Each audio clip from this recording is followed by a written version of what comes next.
विवेक, रिया और कबीर। कॉलेज के बाद किस्मत ने तीनों को एक ही कंपनी में नौकरी दिला दी और रोज की वही मीटिंगें, वही टारगेट और वही थकाने वाली ऑफिस की जिंदगी तीनों को अंदर ही अंदर खा रही थी। विवेक और रिया का रिश्ता भी उसी ऑफिस के बीच शुरू हुआ था, पर दिन भर की बातें और साथ बिताए गए लंच ब्रेक ने दोनों को एक दूसरे की और करीब ला दिया था। कबीर, जो इन दोनों का भरोसेमंद दोस्त था, हमेशा हंसी मजाक करता रहता था। उस दिन लंच टाइम में तीनों दोस्त ऑफिस के कैंटीन के कोने में बैठे थे और फिर रिया ने अचानक कहा, यार मेरे घर में शादी पड़ी है मेरे मामा के बेटे की, और अगले ही हफ्ते है, लेकिन जगह थोड़ी दूर है और नाम भी थोड़ा अजीब सा है, सुहागी पहाड़ी। सुना है इलाका थोड़ा सुनसान है। हाँ। लेकिन सोच रही हूँ तीनों साथ चलें, ऑफिस की भागदौड़ से थोड़ा छुटकारा मिल जाएगा। विवेक ने रिया की ये बात सुनकर हंसते हुए कहा, अरे वाह, घूमना भी होगा और शादी भी, परफेक्ट बहाना है। कबीर मुस्कुराते हुए तुरंत खड़ा होकर बोला, और इस वीकेंड निकलते हैं। बस फैसला उसी मेज पर हो गया। लेकिन किसी को अंदाजा नहीं था कि ये थोड़ा घूमने का प्लान उन्हें उस जगह खींच ले जाएगा जहां पहुंचने का सपना तो दूर, सोचना भी किसी बुरे ख्वाब जैसा था। रात 10:30 बज रहे थे और विवेक कार चला रहा था। रिया कार में आगे बैठी हुई थी और कबीर पीछे की सीट पर हल्की नींद में टेक लगाकर बैठा था। विवेक, तुम ठीक तो हो? कितनी देर हो गई है? हम शाम 6 बजे चले थे, अब 11 बजने वाले हैं। अभी तक कोई बड़ा कस्बा या शहर नहीं आया। रिया की आवाज में एक अजीब सी घबराहट थी। विवेक ने स्टीयरिंग पर हाथ कसते हुए कहा कि वो ठीक है, लेकिन उसकी आवाज में थकान थी। यार मैं भी कब से यही सोच रहा हूँ कि और कितना चलना पड़ेगा। गूगल मैप भी कब का बंद हो चुका है और यहाँ तो मोबाइल में नेटवर्क भी नहीं है। उसने पीछे मुड़कर कबीर को जगाया। कबीर नींद में ही बड़बड़ाया, मुझे एक अजीब सा सपना दिखा विवेक। एक जगह बहुत सारी लाइट्स थी और वो सब हमें बहुत अजीब तरह से देख रही थी। रिया ने झड़क कर उसे चुप करा दिया। इस डरावने सन्नाटे में ऐसी बातें सुनकर तीनों के मन में एक अनजाना डर पैदा हो रहा था। समय तेजी से बीत रहा था और उन तीनों की कार उस गहरे अंधेरे में धीरे होती जा रही थी। वे समझ चुके थे कि वो अब रास्ता भटक चुके हैं। हर तरफ घने और ऊंचे पेड़ थे और हर तरफ गहरा अंधेरा हर तरफ था। आसपास कोई इंसानी बस्ती नहीं थी, बस एक खामोशी भरा सन्नाटा था। तभी विवेक ने गाड़ी की हेडलाइट डिम की और आंखें झौकाते हुए बोला, रुको, वो देखो सामने क्या है। दूर बिल्कुल सूने खुले मैदान जैसी जगह में अचानक बहुत सारी तेज रोशनियां और एक बड़ा सा पंडाल दिखा और उनको दूर आते हुए हल्की सी शहनाई की धुन सुनाई दे रही थी। ओह माय गॉड, विवेक, शादी! ये पक्का वही जगह है। देखो कितनी दूर से दिख रहा है।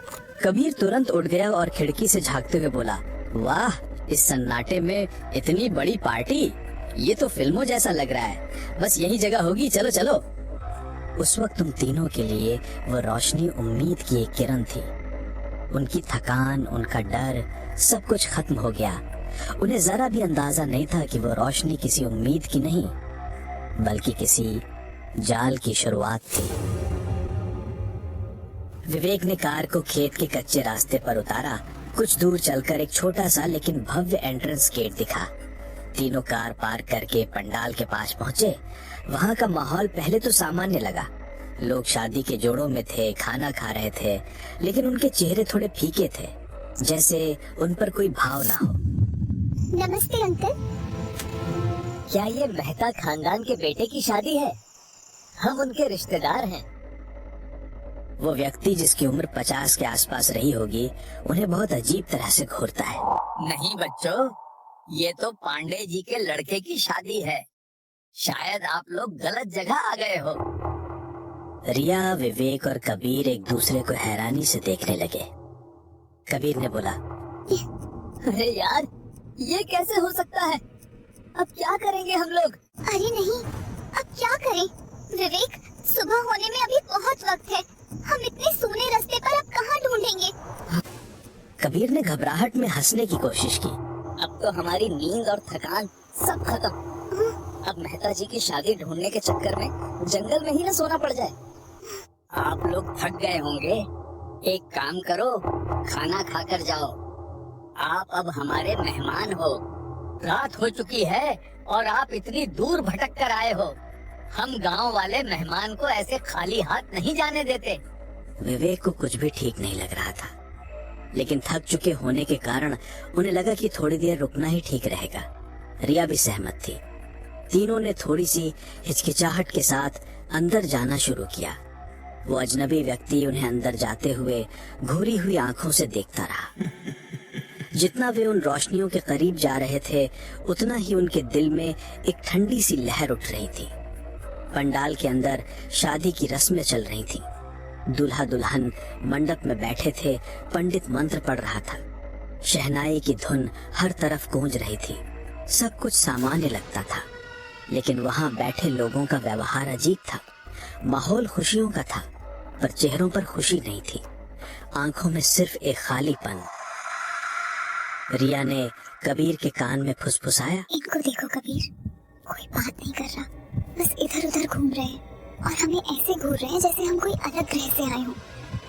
कबीर ने भी माना कि उसे भी ये सब अजीब लग रहा है। खुद को शांत करने के लिए उन्होंने एक ग्रुप सेल्फी ले ली। कुछ याद तो रहेगी। जब वे सेल्फी ले रहे थे तो आसपास खड़े कुछ लोग तुरंत उनकी तरफ मुड़कर उन्हें बड़े अजीब तरह से देखने लगे।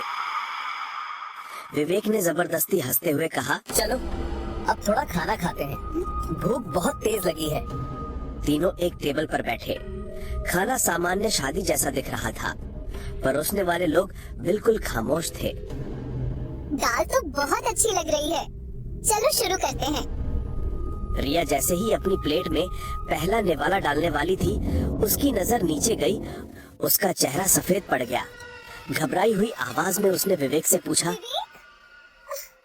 ये क्या है? विवेक और कबीर दोनों ने रिया की प्लेट की तरफ देखा। दाल के ठीक बीच में एक इंसान की साफ साफ कटी हुई उंगली पड़ी थी। ये क्या मजाक है? विवेक ने अपनी प्लेट की तरफ देखा। उसकी प्लेट में रोटी के पास बालों का एक गुच्छा और एक छोटा सा भूरा मुरझाया हुआ कान का हिस्सा पड़ा था। कबीर चीख पड़ा, मेरे प्लेट में भी कुछ पड़ा है। उन तीनों की आंखें फटी रह गई। ये कोई मजाक नहीं था। वो सब कुछ इतना वास्तविक था कि उनका पूरा शरीर कांप उठा। वे ना चीख सकते थे, ना भाग सकते थे और डर के मारे उनके रोंगटे खड़े हो गए। वे ऐसी दावत में थे जहां ऐसा लग रहा था कि मेहमान ही भोजन हो। तीनों ने तुरंत अपने हाथ पीछे खींच लिए और तब उनकी नजर आसपास बैठे लोगों पर गई। शादी के सभी लोग जो खाना खा रहे थे, वे सब उनकी तरफ देख रहे थे। उनके चेहरे पर अब वो खामोशी नहीं थी। अब वहाँ एक अजीब सी, बहुत हल्की, डर पैदा करने वाली मुस्कुराहट थी। उनकी नजरों में अब मेहमान नवाजी नहीं, बल्कि शिकार को देखने की एक भूख थी। रिया की आंखों से आंसू बहने लगे। उसने दबे हुए डर से कहा, हमें यहाँ से निकलना होगा। शोर न करो और चुपचाप धीरे से उठो। तीनों बहुत आराम से बिना कोई शोर किए अपनी कुर्सी से उठे और बाहर की तरफ चलने लगे। हर कदम पर उन्हें लगा कि कोई उनके पीछे से उनका हाथ पकड़ लेगा।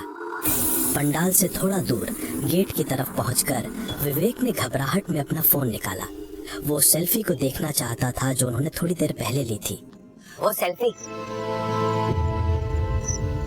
मैं बस चेक करना चाहता हूँ कि हमें वहम तो नहीं हो रहा।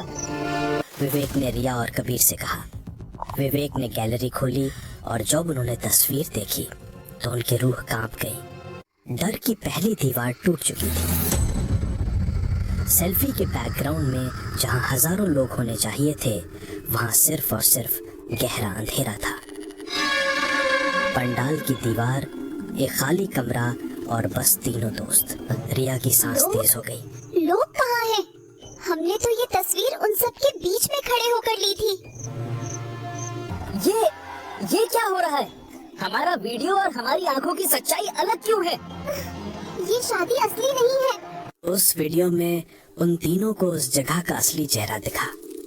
वो सिर्फ एक पर्दा था। उस वीडियो में विवेक, रिया और कबीर बहुत साफ दिखते थे, लेकिन उनके पीछे का पूरा पंडाल बिल्कुल अंधेरा था। वहाँ एक भी रोशनी नहीं थी, कोई दूल्हा नहीं, कोई मेहमान नहीं, सिर्फ खाली टूटी फूटी जमीन और पेड़ों का अंधेरा। हमें यहाँ से निकलना होगा। ये लोग, ये शादी, ये सब हमारी आंखों का धोखा है। ये कोई भूतों की बारात है। जल्दी चलो। कबीर चीखा। तीनों जोर से, डर से कांपते हुए कार की तरफ भागे। उनके पीछे से शादी के लोगों की हंसी की बहुत तेज आवाज आई, जैसे वो उनका मजाक उड़ा रहे हों। जब उन्होंने मुड़कर देखा तो वही अजनबी व्यक्ति जिसने उन्हें रोका था अब गेट पर खड़ा था और मुस्कुराते हुए उन्हें घूर रहा था। तीनों तेजी से कार में घुस गए। विवेक ड्राइवर सीट पर बैठा और चाबी घुमाई। इंजन हिला, गर्र गर्र की आवाज आई, पर स्टार्ट नहीं हुआ। नहीं, अभी क्यों बंद हो गया? बाहर वे लोग पंडाल से निकलकर कार की तरफ धीरे धीरे चलने लगे। उनके चलने का तरीका अजीब था, जैसे वे हवा में तैर रहे हों। भगवान के लिए स्टार्ट हो जा, रिया रोते हुए बोली। विवेक ने तीसरी बार पूरी ताकत से चाबी घुमाई। कार एक लंबी वूम की आवाज के साथ स्टार्ट हो गई। विवेक ने तेजी से कार को उस कच्चे रास्ते पर दौड़ाया जहां से वे आए थे। 5 मिनट तक तेज ड्राइव करने के बाद उन्हें लगा कि वे निकल गए, लेकिन तभी आगे एक छोटा सा मोड़ आया। विवेक ने कार को घुमाया और सामने का नजारा देखकर कार में एक साथ सन्नाटा छा गया। वही रोशनियां, वही पंडाल का गेट और वही तेज लाइट्स। नहीं, ये क्या है? हम तो उससे बहुत दूर निकल चुके थे। कबीर डर से कांपने लगा। ये रोड नॉर्मल नहीं है, ये हमें जाने नहीं देगी। हम यहाँ फंस चुके हैं। विवेक ने घबराहट में तुरंत कार को विपरीत दिशा में मोड़ दिया। वो इतनी तेजी से कार चला रहा था कि उन्हें महसूस हुआ कि वे अब एक नए और गहरे अंधेरे में घुस रहे हैं। सिर्फ 3 मिनट और ड्राइव किया और फिर एक और मोड़ आया। जैसे ही उन्होंने कार मोड़ी और सामने फिर से वही पंडाल, वही रोशनी, वही गेट था। ये नजारा इतना भयानक था कि विवेक के हाथ स्टीयरिंग पर जम गए। हम लूप में हैं। विवेक ने हार मानकर सिर्फ इतना कहा। वो समझ गया था कि भागना बेकार था। तीनों थक हार कर कार में बैठे रहे। उन्होंने कार का इंजन बंद कर दिया। वे पंडाल की तरफ देख रहे थे। शहनाई की हल्की धुन अब भी सुनाई दे रही थी। उसके साथ बस रोने और चीखने की आवाजें गूंज रही थी। शादी के सभी लोग पंडाल से बाहर निकल रहे थे। एक एक करके अनगिनत संख्या में उन्होंने कार को आकर घेर लिया। हर चेहरे पर एक अजीब सी डरावनी और भूख वाली मुस्कुराहट थी। वे लोग कार पर तेजी से हाथ मारने लगे। ठक ठक ठक की तेज आवाज आई। एक लंबा पतला आदमी ड्राइवर साइड की खिड़की से बिल्कुल विवेक के चेहरे से चिपक गया। कबीर पीछे चीखते हुए बोला, दूर हटो, दूर हटो। रिया ने दोनों हाथों से मुंह छुपा लिया। ये हो क्या रहा है? हमें कोई बचाओ। विवेक ने पूरी ताकत से स्टीयरिंग व्हील को पकड़ लिया। मैंने अपनी कार लॉक कर दी है, ये अंदर नहीं आ सकते।